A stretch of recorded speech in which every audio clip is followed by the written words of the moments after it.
Cancer has been thought of as a tragic, unfair fact of life since the beginning of time. The oldest documented case of cancer is found in an ancient Egyptian papyrus textbook on surgery dating back to 3000 BCE. Of course, the word a cancer is nowhere to be found, and surely cancerous tissue was found in humans and other animals long before the advent of writing. In the 5,000 years since that first description of cancer, the disease's origins and causes have been at the forefront of medical study. Even now, in the 21st century, there is no sign of a surefire cure in sight. It is for precisely that reason that cancer prevention remains an eternally important practice. With no cure available and treatments growing more and more expensive, knowing what to do and what not to do in order to decrease the chances of developing cancer is paramount. With this in mind, what you need to know about cancer prevention. As with any act of conscientious prevention, the bedrock of cancer prevention is the knowledge of what you are fighting against, what its causes are, and what you can do to best avoid it. With that in mind, let's start with some basics. It's no secret that cancer is dangerous and deadly, but what exactly is it? Cancer begins as a tumor, an abnormal growth that can appear anywhere on or inside the body. If left untreated, cancerous cells can escape the tumor and start attacking the rest of the body. All cancers, except for leukemia, start with a tumor, but there are different types of tumors. Tumors aren't actually all that uncommon, but thankfully many tumors end up being benign or non-cancerous. The cells that make up benign tumors are usually no different from other normal, healthy cells. The dangerous tumors are those considered malignant or pre-malignant. Malignant tumors are made up of cancerous cells, are able to grow at an accelerated rate, and will eventually spread throughout the body if left unchecked. Pre-malignant tumors are those that are caught early enough to be removed or treated, but have the potential to turn cancerous and spread. The type of cancer that develops from a tumor depends on where in the body it originates. Carcinoma, the most common type of cancer, starts in the cell lining of organs such as the lungs or the stomach. Sarcoma is cancer that originates in tissues such as bone or fat. Lymphoma and myeloma are both forms of cancer that begin in the body's immune systems. Lymphoma starts in the lymphatic system, which runs throughout the entire body, while myeloma starts in the white plasma blood cells whose job in the immune system is to fight off infections. Leukemia, cancer that begins in bone marrow and white blood cells, is the only cancer that doesn't collect in tumors. This makes it particularly dangerous, as it is exceedingly difficult to detect at an early stage. Central nervous system cancers is a blanket term that refers to cancers that start in the brain or along the spinal cord. Many nervous system tumors prove to be benign, but malignant tumors affecting the nervous system can be particularly painful and deadly.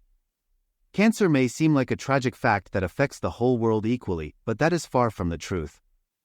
Factors such as access to affordable healthcare, pollution, and safe working conditions tilt global cancer rates in the same direction as financial security.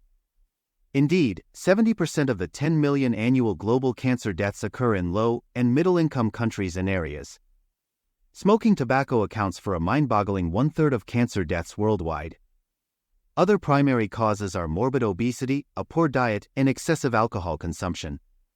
For many people around the world, the first and most immediate danger of cancer is the price tag. For some, prevention is the only weapon against cancer at their disposal.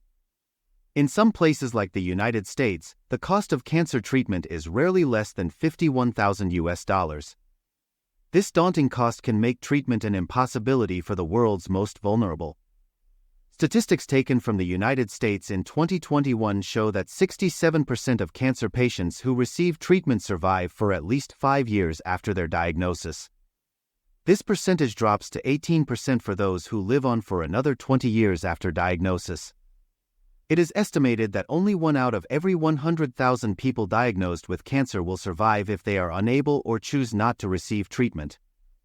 Talk amongst the public and the scientific community about a cure of cancer is so common it's become a cliché. Despite the best efforts of scientists and medical professionals around the world, a surefire cure for cancer continues to elude us.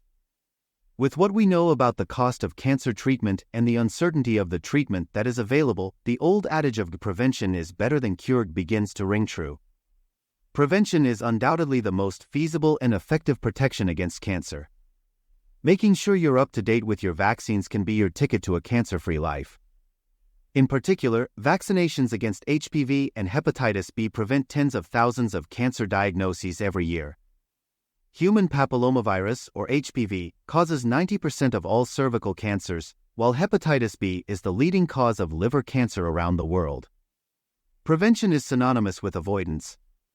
Anything that you know to increase the chances of cancer should be controlled and avoided in an appropriate manner.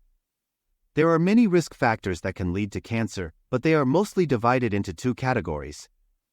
The first category consists of modifiable risk factors, or the causes of cancer that are within an individual's own control. An estimated 40% of global cancer deaths have the potential for prevention, as they are caused by modifiable risk factors. Examples of modifiable risk factors include alcohol and tobacco use, diet, body weight to a reasonable extent, practicing safe sex, and protecting yourself from potentially dangerous sun rays. Risk factors that are inextricably intertwined with an individual's life or body are known as non-modifiable risk factors. Age, for example, is uncontrollable and is directly correlated with the risk of cancer. Genetics are also considered non-modifiable risk factors. A history of cancer in an individual's family doesn't mean they are doomed to a cancer-related death, but it does mean they are at an increased risk of developing cancerous tumors. Going in for regular cancer screenings is the best way to make sure you catch cancer soon enough to remove it through surgery. Screenings are available for most types of cancers and are recommended more and more as one progresses through life. Breast cancer screenings are recommended for women over 40 years old, with the chances of developing breast cancer dropping off after the age of 74. Cervical screening is recommended between the ages of 21 and 65, while lung cancer screenings are advisable for current or former heavy smokers between the ages of 50 and 80. Although screening is the best and most reliable way to catch cancer early, there are other empirically observable signs that you can look out for. Any serious or unexplained changes to your physiology should be treated with seriousness. Unexplainable blood in your coughs or stool, fatigue, pain, and new and strange lumps on the body are just a few phenomena to look out for. Talking about cancer is difficult, but it is important to know the nomenclature just in case. Cancer is usually described using the TNM staging technique. T, for tumor, relates to the dimensions of the primary tumor. N, for nodes, indicates whether or not cancer cells have reached the patient's lymph nodes. M, for metastasis, whether the cancer has spread from its initial area to another part of the body. Lymph nodes are so central to conversations about the spread of cancer because they act as filters and gateways for the rest of the body through the lymphatic system.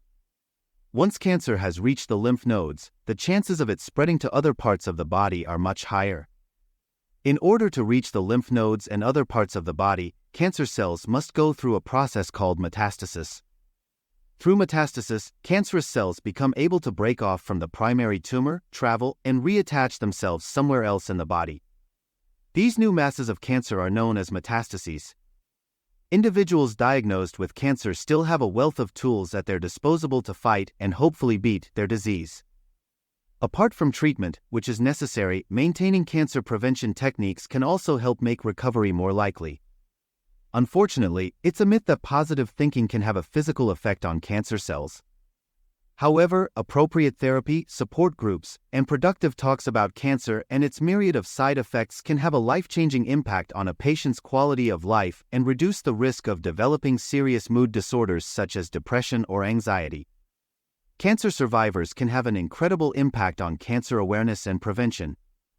Navigating survivorship can be difficult and confusing after facing one's own mortality, but it can also channel energy into helping others do their best to avoid the same pain.